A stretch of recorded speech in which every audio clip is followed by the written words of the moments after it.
All right, I want to share with you guys and gals a training philosophy that I find as both a coach and a master's lifter to be extremely successful, particularly for people who want longevity under the barbell, who want to get really, really jacked.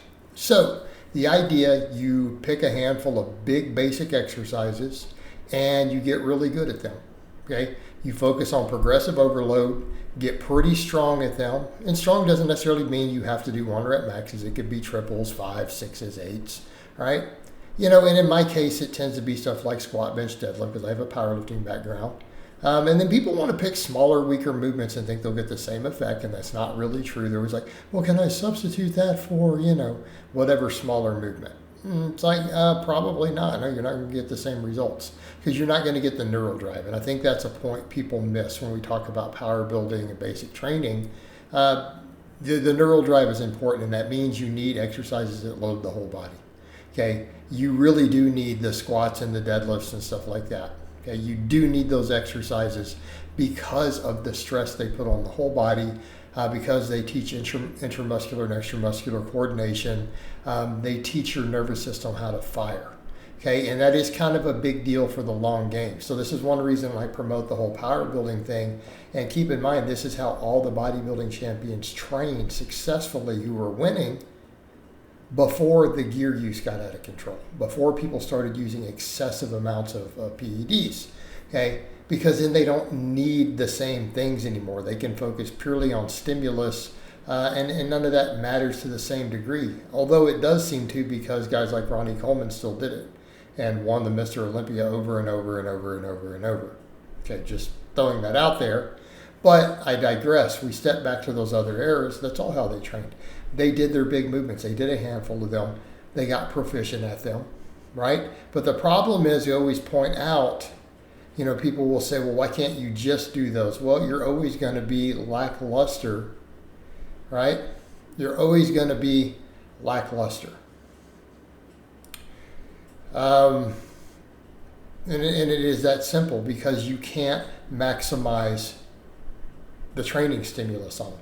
You're not going to be able to recover from large amounts of those exercises. And that is the problem we run into.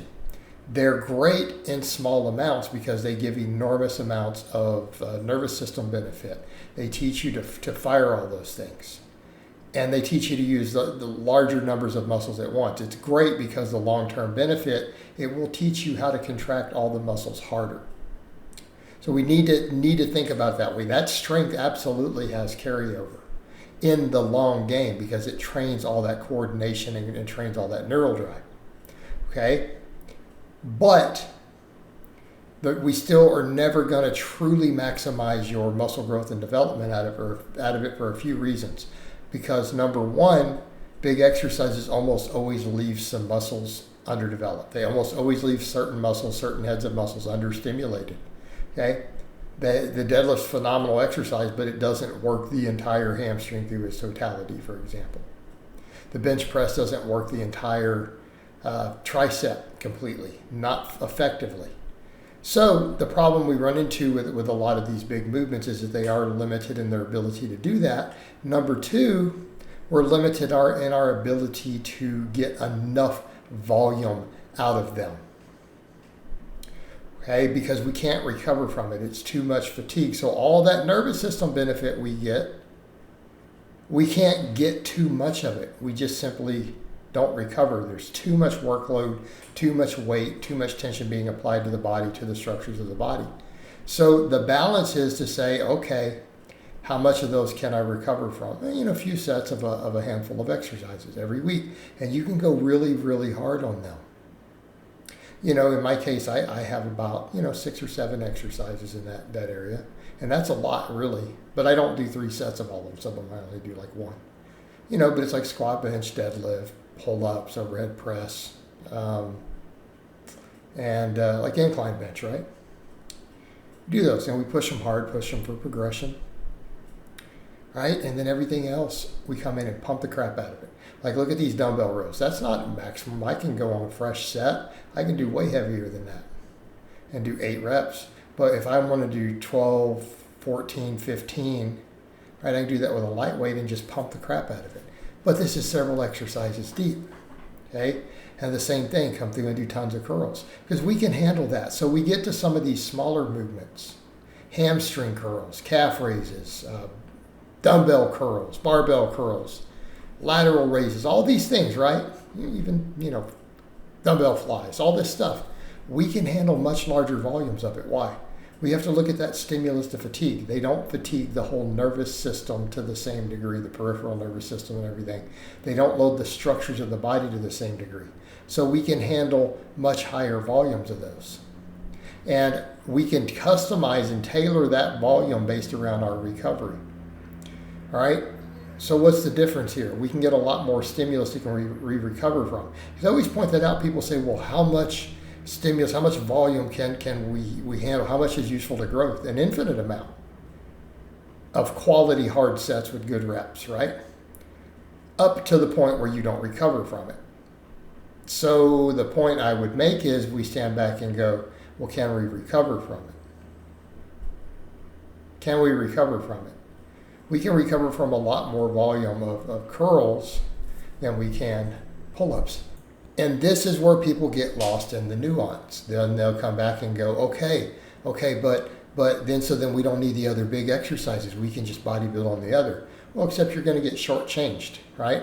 You're not going to get the benefits of the big exercises. You're not going to get all the bone density, the density, all that stuff that you get. You're not going to get the nervous system training, all the coordination. That's going to help you in the long term with the smaller movements. It will help you contract harder. It will help you be more efficient at them. Okay? It will help you be better at them. And the thing we come back to is just limit the amount of those big movements you do. And it really is that simple. People, they always want this extreme, one or the other, black and white.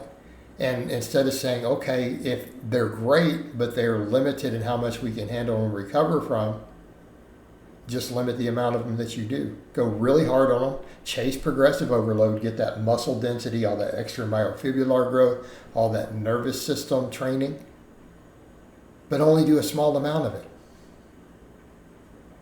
Just enough to get all those benefits. Then you recover really easy.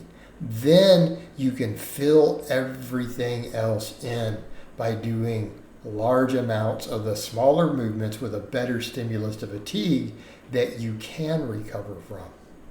Okay? And when you do that, what happens? We get the best of both worlds, right? We get strong, we get dense, we get big and jacked. Okay? It's a beautiful thing as long as you find that balance between them and utilize both of them correctly. All right, guys, but that's really all I have to say on that today. I hope it's been informative, and I'll talk to you guys and gals next time.